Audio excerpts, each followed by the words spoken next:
Hello everyone, I'm Heather. Happy Dewithon. It's the last week. Are you excited? Okay, we've had a very successful Dewithon so far, I feel.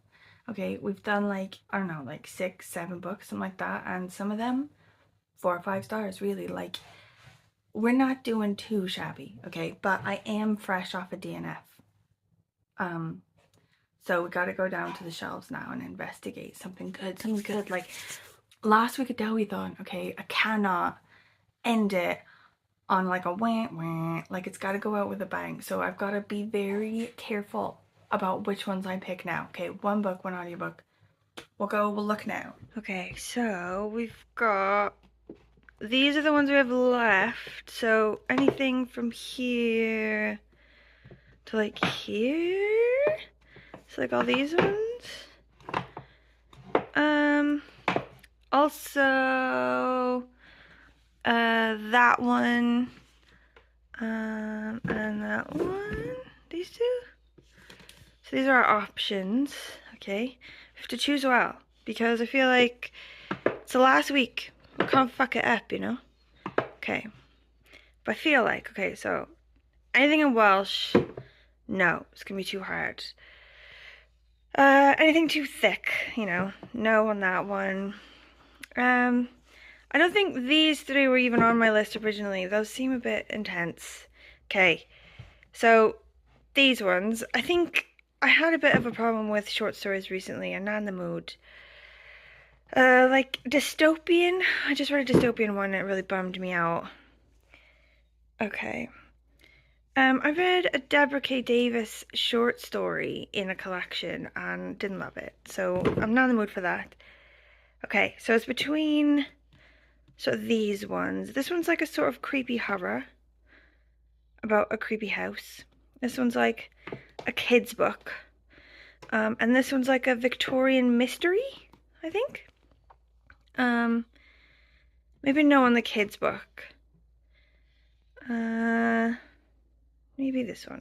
Maybe this one. We'll read this one. A Bitter Remedy by Alis Hawkins.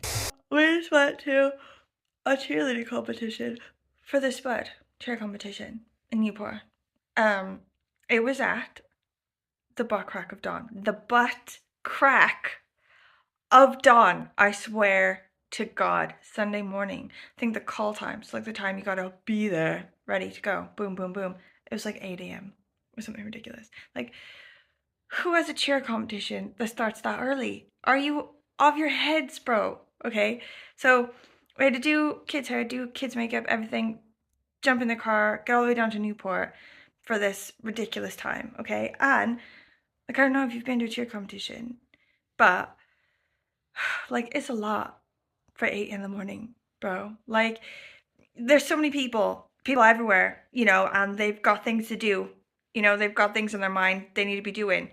So anywhere you want to be, you're in someone's way. And then all of the sounds are specifically engineered to be an assault on your senses, you know. So screaming is encouraged. As well, all of the songs, all of the sort of music playing, it's never just like a song all the way through. It's not like loud music. It's not like the club. Love a dance club. Love a nightclub, me. It's not like that. It's like mashups, specifically, you know, made to make you feel either amped or homicidal, you know? It's like, get it going.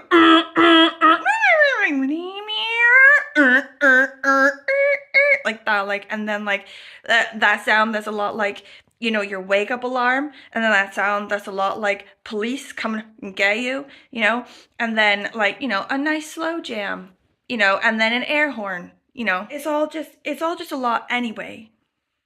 But for like the butt crack of dawn, me, I'm not a morning person. I think even for a morning person over the age of 30, it's gonna be a lot. But for me specifically, not a morning person, like, it's still morning, bro. It's still morning. It's still morning. We have done all that. We got punched in the face by sounds, okay, and told to move out of the way roughly 9,000 times, okay? And then we came back and we had food and it's still morning. But the Spud won. Her team won. That's banging, isn't it? They hit 0. There was a lot of talking about hitting 0, and they did it, which was amazing. Which is apparently like no deductions in their routine, which is rare. Like, it's always the goal, but people don't do it, you know. And this is the first time they've ever done it. They hit 0. As well, they got first in their category, which had like 7 teams in it. And they were so chuffed. Their little faces were like, I don't think they won anything yet, like this whole season. All the competitions they have, and like last time they got like 4th or something. They were gutted. I was devastated. And this time they got actual first. And when the second team was announced, like number 2 was announced, and they knew they were gonna get first, their little bodies, like, you know, like the whispers and like looking at each other and like the little buzzing bodies, you know. And then they announced them, they got first, and they just went nuts. Like, ugh, it's so cute, like when they succeed and everything. And it was banging, and I'm so chuffed for them. But also, like it's still morning, bro. Maisie, it's still morning. Like, she also can't believe it. Look at her face. Look at her face. She's like, I know, bro. Like, what are we even doing? Why are we not in bed? I know. Anyway, yeah, I didn't read anything. That book, that Alis Hawkins book. And know nothing about it. Literally nothing. Like, didn't read anything. Didn't even get it out. Like, how? Fucking how? Just no. But I'm gonna do it now, I think. Or maybe have a nap. What have we got? This is our girl dinner snack plate, yeah? Okay. Feast. Nice crisps. Okay, two different kinds of crisps, is it? Yeah. Okay. This kind, that kind. Okay. Mom stuff. Okay. Bits, okay. Like candy ale except for the burrito. Okay. Fruit, which is strawberries and an apple. Okay. Nuts. Rice crackers. And one. Okay. Okay. We've chosen our second book that we're gonna read. Read/have audiobook for bedtime. So the first one is that bitter remedy one. Okay. Second one is Roald Dahl, James and the Giant Peach. Okay. This is Dewithon as fuck, because Roald Dahl grew up in Cardiff and loads of crap is named after him, and there's a massive Norwegian church down the bay that's like his church. So we're really getting into Dewithon spirit reading this Roald Dahl shit. Okay. We started out, he had a lovely life with lovely parents, and now his parents have been eaten by rhinoceroses. And now he's had to go and live with horrible aunties who call him mean names and don't give him any toys. Literally, he's called him. Wait, it says in the book. Selfish, lazy, cruel, beast, horrible, and enormously angry. No, that wasn't one. Perfect content for kids, otherwise. We have to read this because we've worked ourselves up a bit by watching a documentary about tornadoes. We're not feeling very bedtime-like. We're feeling a bit nightmare-y. We're feeling a bit like... It was literally like we were seeing people like bits and pieces, and his friend said he could see his heart. I sort of felt like that was going to be educational, but it was actually just more like a nightmare. So we've got to fix it. Roald Dahl to the rescue. Okay, I was just running and ended up needing an emergency audiobook in the wilds. Like, the 90s Pop Hits playlist I had that's been so good for so long just all of a sudden wasn't hitting anymore. Like, the magic was gone all of a sudden. And I was just up a creek without a paddle. I was just out in the wild having a run with nothing to keep me going. It was horrible. So I was like, I need an audiobook, but I can't listen to James and the Giant Peach, which is what the audiobook is for this week, because I'm listening to it with Anwen, aren't I? Like, I can't just secretly listen to that, the rest of that, by myself while I'm on a run. It's like starting a Netflix documentary with someone and then just secretly watching the rest of it. Like, that's a dick move, okay? Like, nothing excuses that kind of disgusting behavior. So, I then remembered I had another one downloaded that was going to be a potential for last week. Ka-chow. It's this one. Caryl Lewis, Seed. Okay, I feel like all I've been doing in this whole vlog is just telling you things that I'm gonna read this week without actually telling you anything about them or actually reading them at all. I will elaborate, I promise, eventually. Just, okay, stay with me here. Okay, I'm also gonna do this audiobook this week, and it is basically a Welsh version of Jack and the Beanstalk, which could potentially be a problem because I don't like so much retellings that don't stray far from the original. Like, if it's just basically the original, like, I've heard that story before, bro. Like, I can't get into it again. Like, I can't read things over and over again. I get bored. So, like, so far, it's sticking pretty close to the original, so hopefully it gets super interesting soon.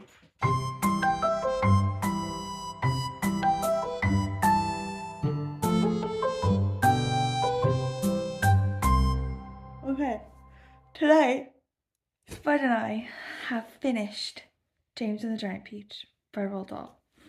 And it was cute. It was real cute. Like, it was really clever. Like, I'm gonna say 5 stars. Like, I mean, maybe my rating system for children's books is like more lenient. But like, whatever, man. That's fine. Okay.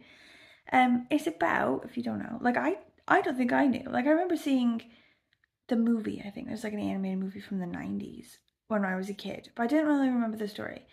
I've definitely never read the book. Like, I think Roald Dahl was a thing in America in the 90s. Like, I do remember it, but I don't think it was like a massive thing to read the books there when I was a kid. Anyway, basically it's this kid, right? He has a lovely life with his parents until his parents are eaten by rhinoceroses, and he has to go and live with his aunties who are horrible to him. They like make him work and they call him names. And he meets this like magical old man, the kid now. He meets this magical old man who gives him like a bit of magic, like a little magic thingies. And anything they touch, they'll affect. And he's like, ooh, like, I'm going to use this, it's going to be great. But he accidentally drops them all over the ground on accident on his way back home. So this magic filters into the ground at the base of this peach tree and like turns all of like the fruit and the tree and like the bugs and everything there massive. So he sort of like this like magical peach gets all huge or whatever, and then he sort of like goes and he looks at it and it has like a little door in it, and he like goes in the little door and he's like climbing through this like massive peach, and then there's a little door on the peach pit as well, and he opens that up and it's like a little house, and there are a bunch of like bug people in it, like a centipede and like a ladybug and everyone who can like talk and like do stuff, and they have like names and like personalities and stuff. Anyway, they love him. They think he's great, and they escape with him. They like roll themselves down the hill and sort of like go on this massive adventure. And he finds like, you know, his found family, you know, brilliantly found family. And also, you know, appreciation that everyone is different. Everyone has their own strengths, okay? Like the silkworm, she can't really do anything, but when you need a string, she's there for you, you know, and that string was massively helpful in the end. Like, it's just whimsical and funny and like over the top and clever. Just like Roald Dahl's like the master, isn't he? Like it's like a cliche for a reason. He was so good. Like, I think also I heard somewhere, and I mean correct me if I'm wrong, that he was also a massive anti-Semite. Like, which is just such a bummer because all of these artists, like, it seems impossible now to find like beautiful art and a beautiful artist behind it. Like, I mean, it's not hard actually. That's just me sort of being dramatic. Like, it's easy. But so many like like artists, I feel now, you sort of like fall in love with their work first of all, and then you find out that like the creator behind it is just like the shittest human, and it's so heartbreaking. But yeah, I think, like, I mean, I'm pretty sure, I'm gonna go back and I'm gonna look now, but I'm pretty sure at some point it was something like he said maybe Hitler had a point. Oh my god, these people. Anyway, still, I still loved that. I don't know how to like feel about it. That was 5 stars though, and gorgeous, and my kid loved it as well.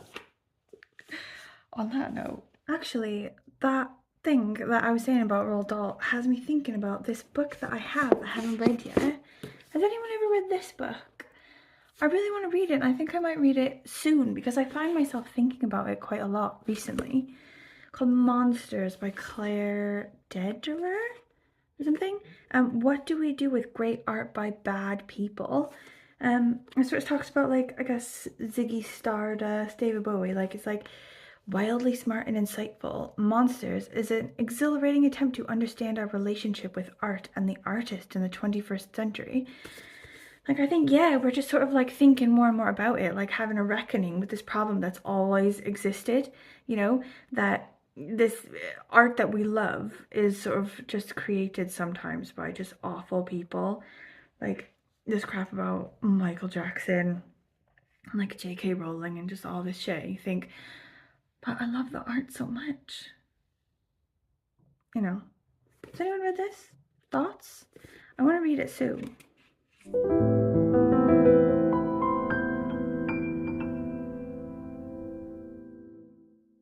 Spud and I got here to school a bit early, so we just sort of sat in the car having a chat, and she was giving me like the full tea on what's going on in school, like, you know, the full drama and the politics of everyone, like as they walked by, you know, like, oh, hello, you know, and then she'd like tell me about that girl. There's a whole drama going on. It's wild. They should make a show of it. This girl, we'll call her P, okay? Sometimes they can go in and clean a teacher's classroom. It's not their teacher, it's not their classroom. It's like a little kid's classroom. And I don't know why they're cleaning it. Because I think we're supposed to be, you know, I don't know, like, why is my kid doing free slave labor? But apparently it's like a club thing they can do at playtime. They can go and clean this guy's classroom. My kid and P and a couple other kids, they do it. And Anwen was very specific that the teacher is in charge of who does that. Only the teacher can decide that. Okay, but another kid, we'll call her I, she's decided that she's the one who decides. And she says that P can't do it anymore. I don't know why. I asked about this and Anwen wasn't sure. She said it's to do with other things she's not aware of. So I says P can't do it. P kicks off, okay? Huge to do. So then a bit later on, there's this other club that you can do sometimes at playtime, which is to help little kids do craft. It's Club Craft or something. And kids are definitely not in charge of that, is what Anwen said. She says kids are definitely not in charge of who can do that, okay? But there's other kids, we'll call her E. E has decided that P also can't do that because P treats it very cavalierly. She sometimes comes, sometimes doesn't come. She's not dedicated to helping little kids do craft. You know, it's not her priority. And E is uncomfortable, you know, with how P, you know, treats it.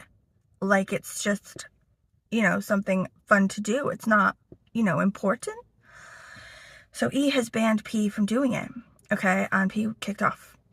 So then E gets wind from I about how I banned P as well. So then E tells P what I was saying about her. Okay, and it was filthy stuff. It's like, hate her, you know, blah, blah. So then P kicks off again. It's wild. Everyone kicking off at each other. It's like a whole situation. And also this other kid called K, we'll call him K. He is trying to woo a girl to be his girlfriend by bringing her like designer handbags, like really special, like rare squishies. I don't know where he gets these designer handbags and rare squishies, but I think his dad might be really wealthy. So I said to her, like, I think that's a bit gross, you know. He should try to woo her with, you know, kindness and being funny, you know, and a nice person, not with money. I said, how is she responding to the money? And Anwen said, she's responding well. Yes, she's responding well to the money. And it's hard, you know, you think in this life, how do you teach your daughters not to be wooed by money? It's hard, especially when they grow up a bit poor-ish. you know? I think if someone rich had tried to woo me when I was young, I would have been susceptible to that. Thank God all the guys who tried to get with me were poor as shit. Thank God.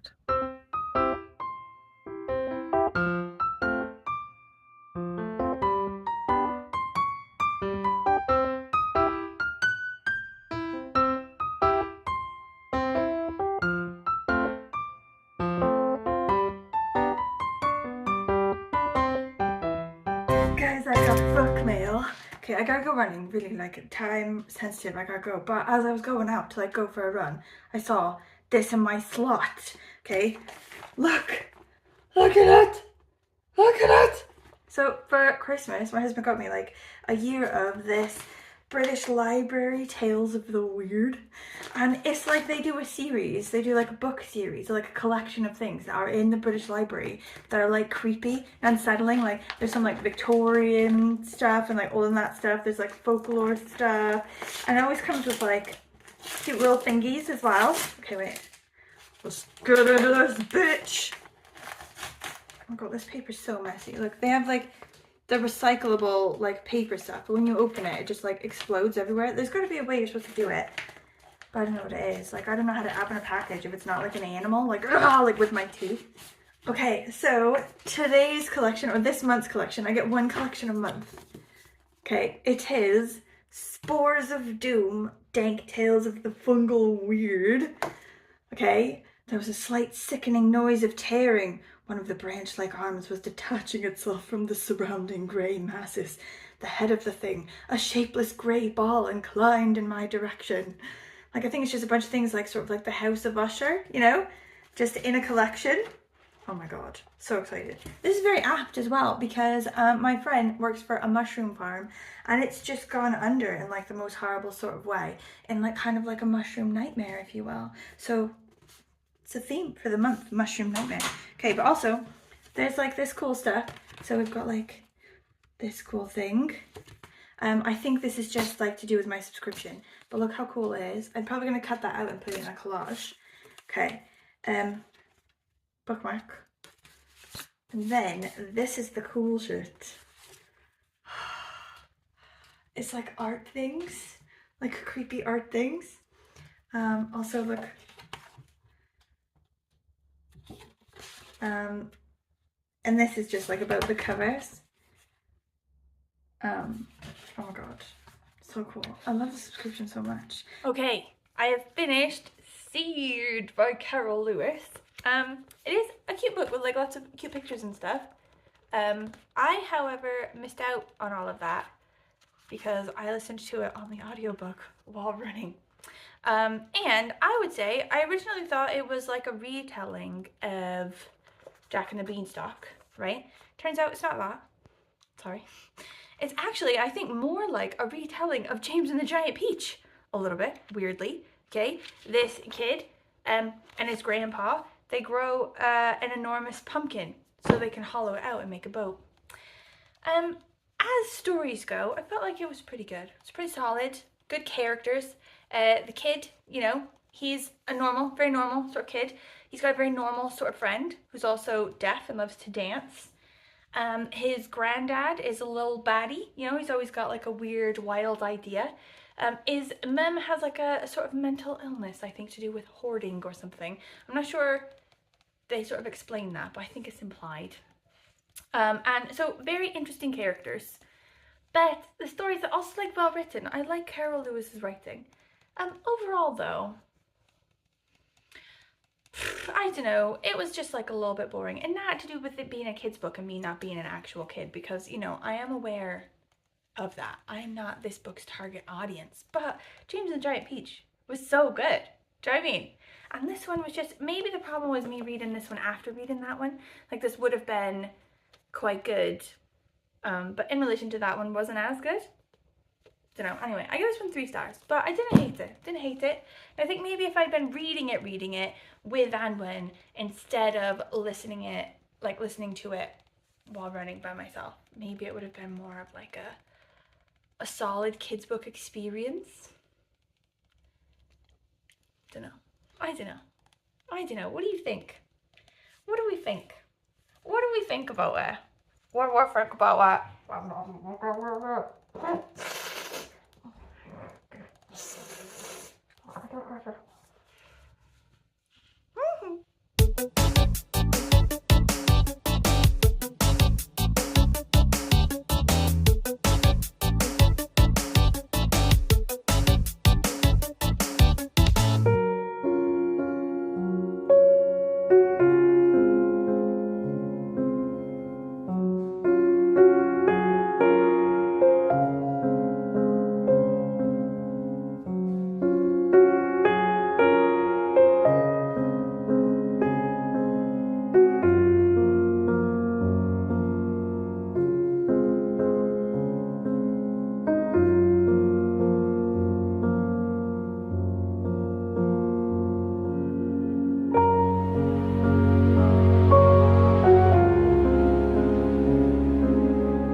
Okay, it's the end of the week and the end of the month. It's basically the end of Dewithon, and I only got to here in this book, but it's good. It is good.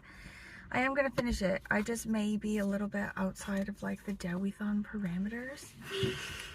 It's basically about this woman who's one of the first women to study at Oxford. She's not even allowed to study for real, like she's only allowed to sort of like sit in on lectures and stuff. But she's really intelligent. She's from Wales, and someone is murdered at the college and she's got to sort of help them, or like they don't want her help to figure out who did it, but she makes herself involved anyway. And I like that. I like that character. Like she's a good character. It's good writing as well. I think it's good writing style. I might read more of Alis Hawkins because I think she does quite a lot of these ones, these type of ones, like sort of historical mystery type things. So I'm for it, but I'll let you know maybe via Instagram or something how it actually goes, just in case it like ends really crap, doesn't go very well. Okay, that's the end of Dewithon. It's the end of Dewithon. We did really good. Like we had loads of like really good books that we read. I think in the end there were like 10 books that I read for Dewithon, and that's a banging Dewithon. That's one of the best, you know, most prolific Dewithons I've had, I think. And I would say, yeah, we're gonna do just this month for the vlogging, and then give it a miss a bit for a while. I'm thinking now maybe, so Hay Festival. So yeah, at the end of May, like early June, end of May. yeah. Right now it's March. And we're gonna start up May. Yeah, there's Hay Festival, so I might pop back in for then to sort of give it like a Hay Festival update. So I'll be back. We'll be back. We will. We're just taking a break. Yeah, like another little 2-month break maybe. But if you've got this far, if you've hung out with us in Dewithon, thank you. Thank you. If you have thoughts, comments, concerns, did you read things for Dewithon? Okay, like give me your final update. How was your March? Like, let me know, and I'll see you in May.